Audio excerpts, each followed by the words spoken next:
Hey everybody, welcome back to another episode of Pay Per Review.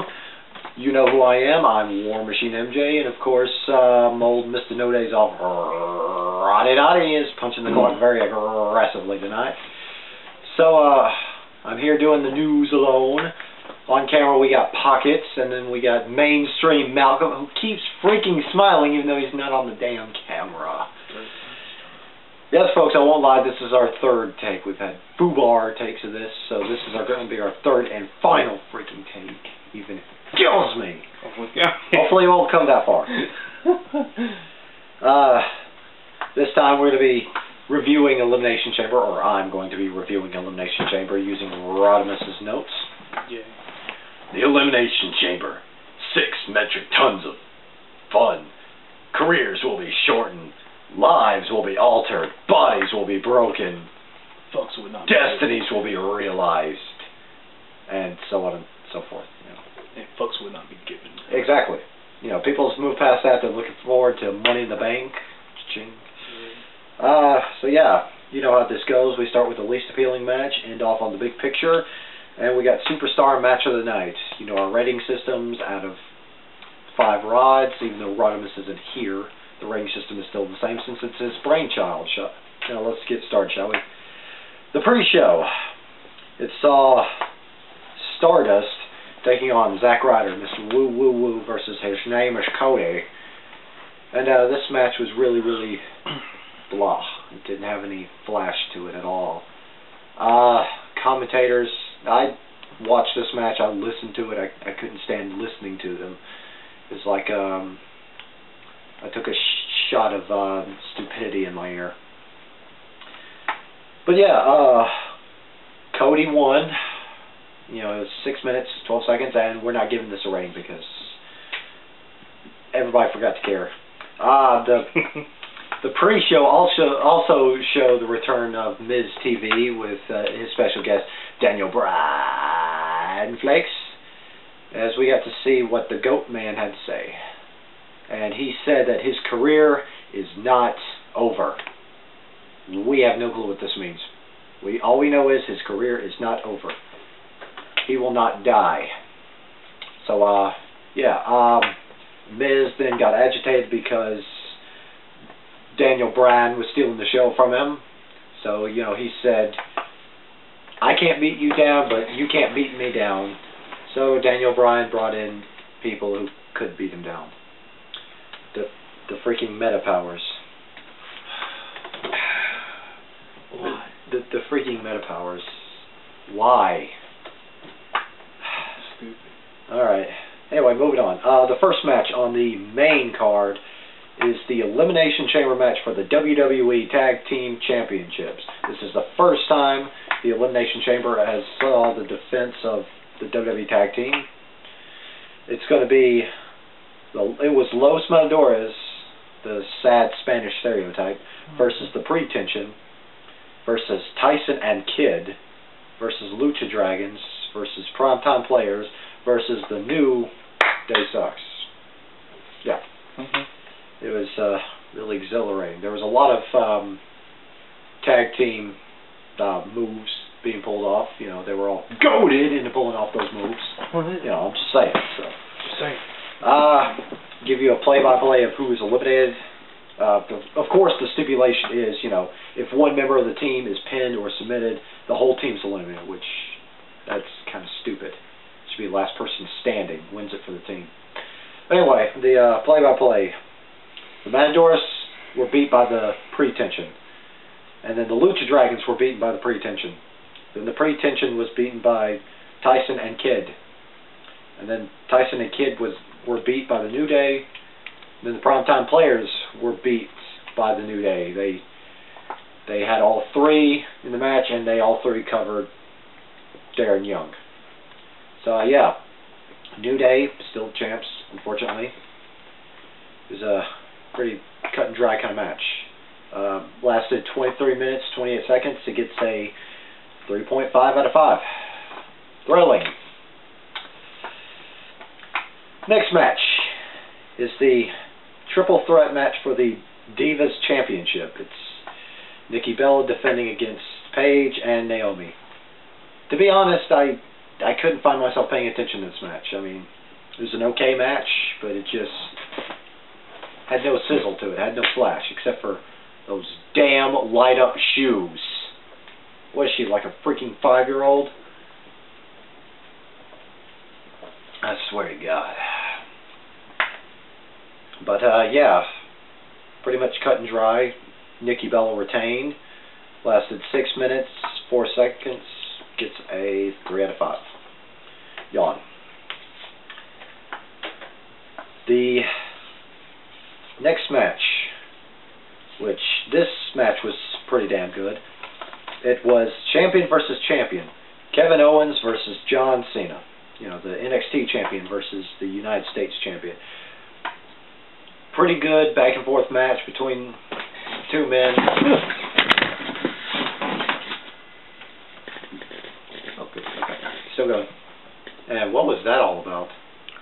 Well, I was reclining and a bug fell on my head, and I smacked it off my head, and then it landed on my knee, and then I saw it, and I saw it was like one of those little black beetles, and I was like, ugh. Sure it wasn't a black beetle? Sure. Are you sure it was a black beetle, not a ladybug? It was too big to be a ladybug. Really? Mm-hmm. Well, if you killed it and you smell it, then you know you killed it. You killed the ladybug, because ladybugs stink. Mm-hmm. Like Malcolm's farts. He doesn't care, he's asleep, he's got the eyes. Anyway, pretty back and forth match between John Cena and Kevin Owens. Kevin Owens, I gotta say, for a guy his size to be incredibly agile is wow. I mean, he even pulled off the BME, the best moonsault ever, which if you have no clue what it is, get on YouTube, look up Christopher Daniels BME. It's crazy for a big guy like Kevin Owens to do the BME. But Kevin Owens defeated John Cena with a second pump-up powerbomb. This match lasted 19 minutes, 55 seconds. Gets a 4 out of 5. Solid 4.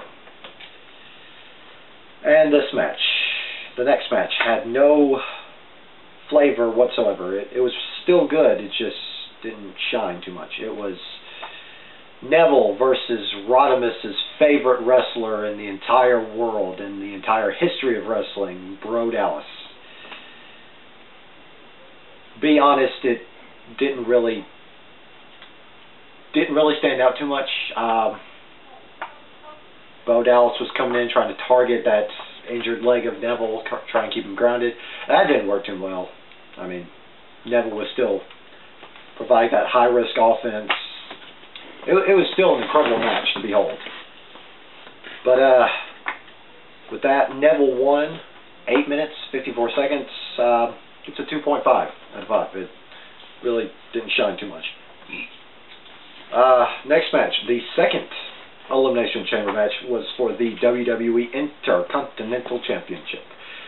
I'm sorry, the Intercontinental Breakfast Championship. And, yeah, it was Ryback versus R-Truth versus Sheamus versus Dolph Ziggler versus King Barrett. And replacing the injured Rusev was Mark Henry. Yeah, Mark Henry. But again, this was for the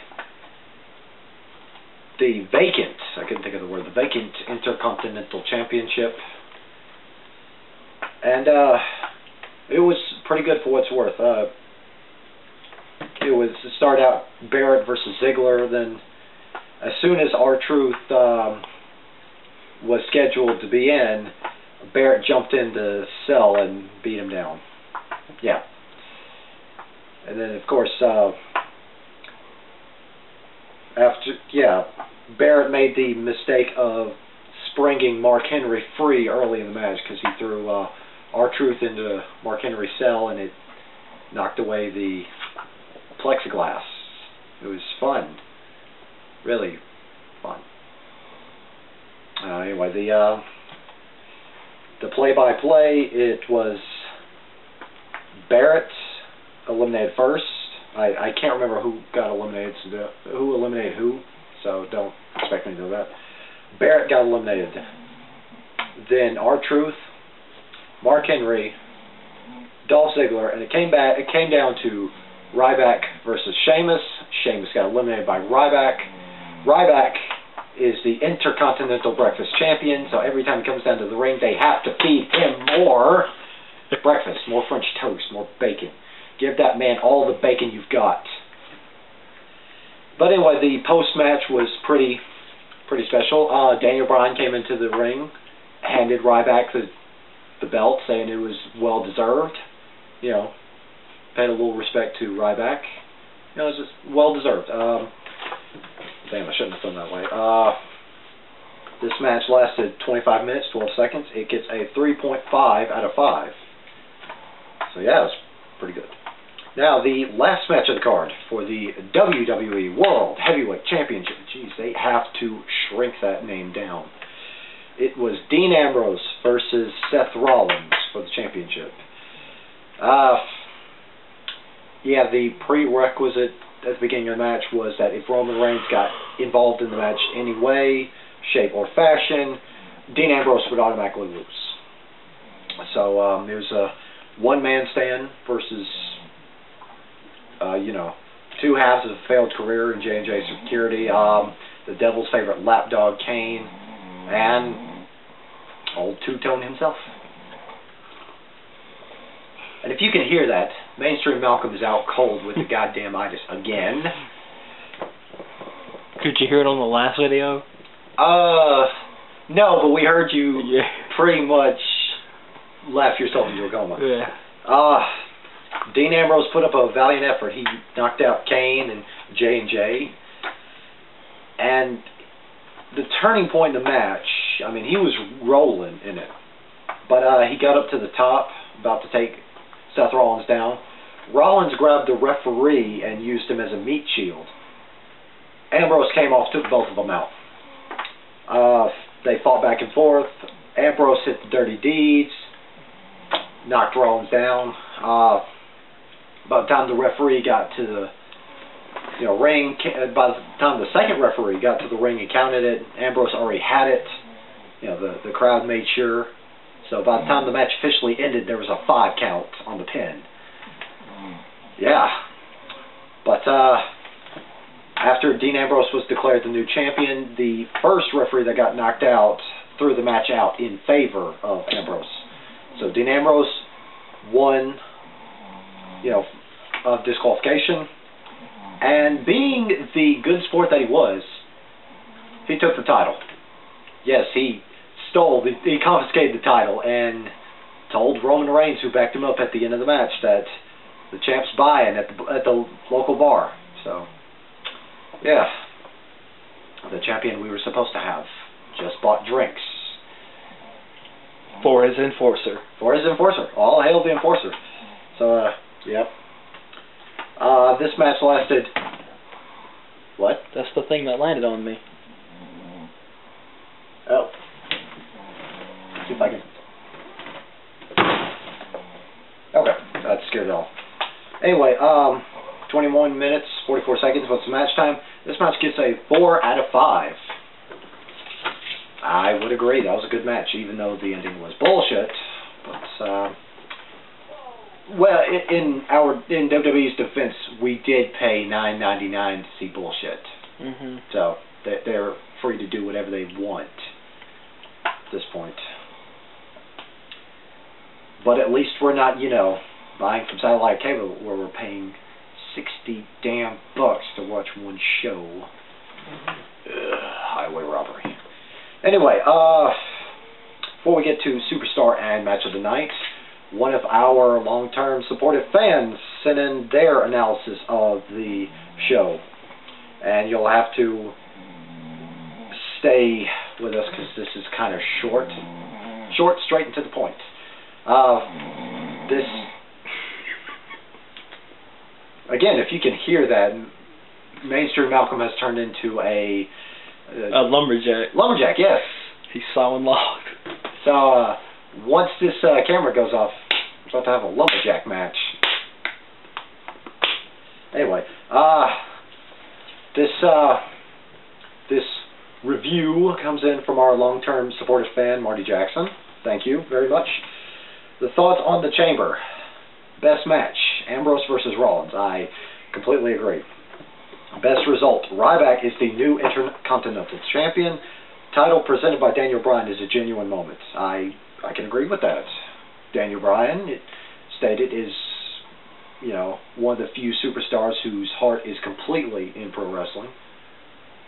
The entire Elimination Chamber premise, thank you, I can't say that word. Premise was negated in the tag team title match, which I can understand.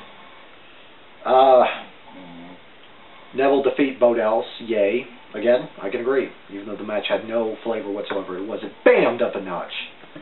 Sorry, bammed up a notch. There you go. Meh on Kevin Owens versus John Cena. I can't disagree, nor would I disagree with this. I'm sorry, I pretty much said the same thing. I can't disagree, yet I can't agree with this, because I thought it was a pretty good match. Both guys gave it their all, and we're going to see a rematch at Money in the Bank. And then the final part of this was, I'm sure it happened, but I couldn't tell you what or why in the Divas match. So, thank you again, Marty Jackson, for that review. Anyway, Superstar of the Night. Kevin Owens. I completely agree with that. He put on one hell of a clinic. Dean Ambrose. Yeah, especially for that Stone Cold-esque moment where he took the belt and went bar hopping. And Ryback. The guy got the big guy got his Intercontinental breakfast from now on. Match of the night. Kevin Owens versus John Cena, and Dean Ambrose versus Seth Rollins. Overall, this pay-per-view gets a 3 out of 5. Yeah, 3 out of 5. Well, with that said and done, we have come down to the closing moments of our video, and you know what happens now. Plug party. This party is so dead, we have put somebody else to sleep. Yeah, oh well. Sarah at Dorkopedia. She's still on hiatus, but you can still check out our projects. She's also working on our new channel art and logo and art stuff. We still have our full confidence with her, and she's so happy about that. Remember, check out Dorkopedia. And even though Rodimus isn't here, I'll still plug it anyway. Devin Cooks. I'm pretty sure he's planning on cooking up more trouble. Just subscribe to him. You know, keep up with what he's going to be cooking. Yeah, of course, you know our deal. Follow our brand on Facebook, Instagram, Shitter. Here, subscribe, comment, like, share. Even if it's with your dog who doesn't give a fuck because he's too busy chasing the ball. Go get it, boy. Go get it. Get that ball. You get that ball. You get it. Chase that fucker. Chase it. Destiny. We're still looking for invites. Just know that you'll still be subjected to auditions. It's not too much. Just to gauge how you play. Just to gauge if you can take the business and throw it right back at us. Because, you know, me and Pockets, we like to screw it around, don't we? Mm-hmm. Mm-hmm. That's all you can say. Mm-hmm. No. But we also have people who are wanting to, who can help with Trials of Osiris, even though they're dicks. The trials are dicks, not our people. The trial's a dick. So, you know, just join WonderShop or find us on Destiny. We'll be happy to help. Well, not me and Pockets per se. We have a guy for that. Actually, we got 2 guys now. Yeah, we got 2 guys. But we're trying to get a third. What? We're trying to get a third. Trying to get, yes. Yeah, but you can only do trials with 3 people at a time. Right. Okay. Yeah. Anyway, but yes, we'll hopefully have a 3rd person help you guide through the trials. But we got people who are willing to help you with prison and raids, if you still do those raids, and weekly strikes. So, yeah. Am I forgetting anything else? No, that's all I can think of. Our 1-year anniversary is coming up. June the 7th. You know, the day when our brand went live. June 4th is when we shot our intro video. Yes. Yesterday. I'm sorry, July 4th. Oh. Yeah. Yeah. July 7th, July 4th. So, we're not a year yet. Rapidly approaching. Rapidly approaching. A babe's all grown up. But, yeah, don't forget to come back next week. We've got Money in the Bank preview. We're also in the middle of getting monthly game night sorted out after that horrendous accident. You guys haven't seen it yet, but I will make it live, so we're going to have a 2-part monthly game night. Still, is there anything I'm forgetting? I don't think of. Okay. You feel like you're forgetting something? I always do, but that's usually my thing. I always feel like I'm forgetting something. No, I don't remember. If there's one thing I remember, it's to forget. Before I forget, though. Yeah, before I forget. Oh yes. If we could endorse it, we would endorse the hell out of it. Go to your nearest Taco Bell and eat the grilled stuffed nacho. It is amazing. It is a handheld nacho. We've already converted Rodimus to the way of the grilled stuffed nacho. May the grilled stuff be with you. Well, with that being said, Mainstream, you got anything to say? Well said. Pockets? Nothing from Deuce Deuce Pocket Rocket blah. Emmett Smith. Emmett Smith. Emmett Smith. But yeah, that's Mainstream Malcolm sawing logs over there. That's Pockets behind the camera, and I'm War Machine MJ, and we will see you guys next time. Okay.